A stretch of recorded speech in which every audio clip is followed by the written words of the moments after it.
Hi, my name is Katie Neininger. I'm a student in Colorado Christian University's online College of Adult Graduate Studies program. The purpose of this presentation is to present the main points, analysis, application of my master thesis proposal. In the Epistle of John, Jesus says, "If you love me, keep my commandments." The United States, along with several other progressive countries, suffer from chronic busyness and a rising issue of burnout. These issues of chronic busyness and burnout found within society and culture today have produced people who are just too busy, both inside and outside the church, to stop long enough to experience a full and abundant life, and are thus running on fumes. God knew this habit to pursue other things would get the best of humanity, so he created the Sabbath. In the book of Exodus we find the Ten Commandments. The fourth one reads, "Remember the Sabbath to keep it holy." The Sabbath is not an optional command in Scripture, and the observance of it holds a specific purpose in the life and soul of the one who abides by it. Maslach and Littler, leading experts in the area of organizational and job burnout, describe burnout as the erosion of the soul. As gruesome as it sounds, that is in essence what is happening when the Sabbath, a period of rest designed for mortal humanity, is not observed. Why is burnout so prevalent? The simple answer is lack of proper rest. Researcher Banks states, as long as leaders perceive rest as having little or no importance, organizations' performance will continue to suffer. However, as leaders demonstrably accept and support the need for rest, organizations and families will reap the benefits of having optimized members. Think about this statement for a moment. Now come with me on a short analogy. The shepherd and his sheep. You may be like me and not have much experience around sheep. However, authors Lehman and Pintock have a good understanding. They say, sheep will not lie down unless they are free from fear, rivalry, pests, and hunger. Makes sense, right? Now let's go a little deeper. Author Keller also has experience as a shepherd of sheep and connects the job of the shepherd to their care.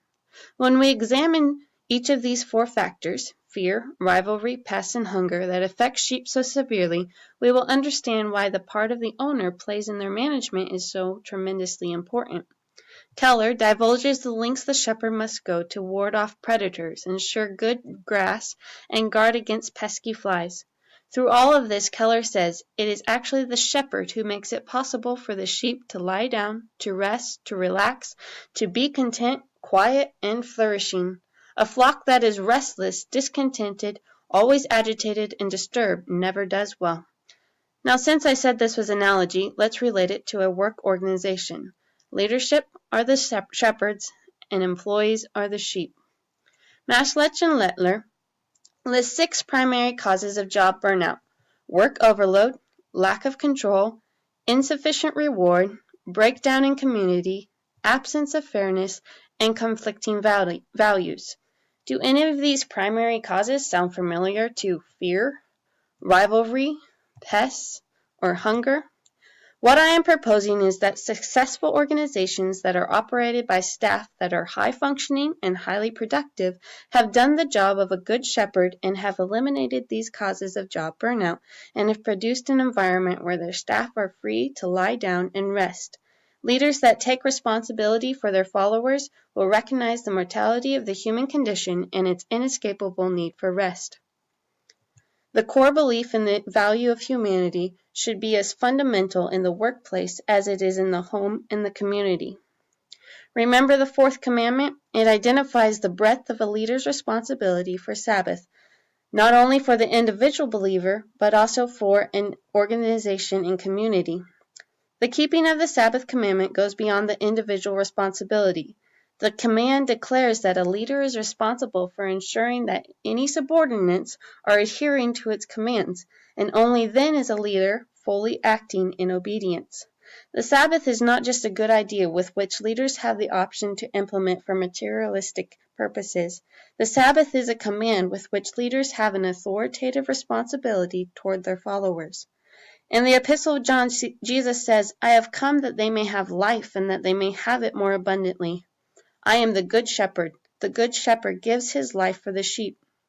Author Johnson identifies 2 aspects of ethical justice within the workplace: a sense of obligation to the common good and the fair and equal treatment of others. Leaders are obligated to adhere to the observance of the Sabbath through the adherence to a day of rest. They are providing fair and equal treatment to their employees. In Psalms 23 it says, "The Lord is my shepherd, I shall not want. He makes me lie down in green pastures. He leads me beside still waters. He restores my soul."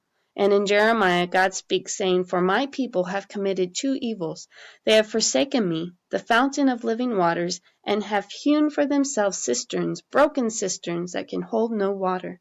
The Sabbath is a hallowed day, and rejection of it erodes the soul to where it is broken and holds nothing, thus leading to burnout. Application. The effects that burnout plays on the physical, intellectual, emotional, and spiritual state of a person is too high to just be ignored and glossed over. So like Jesus asks and commands Simon Peter in the Epistle of John, "Do you love me? Then feed my sheep."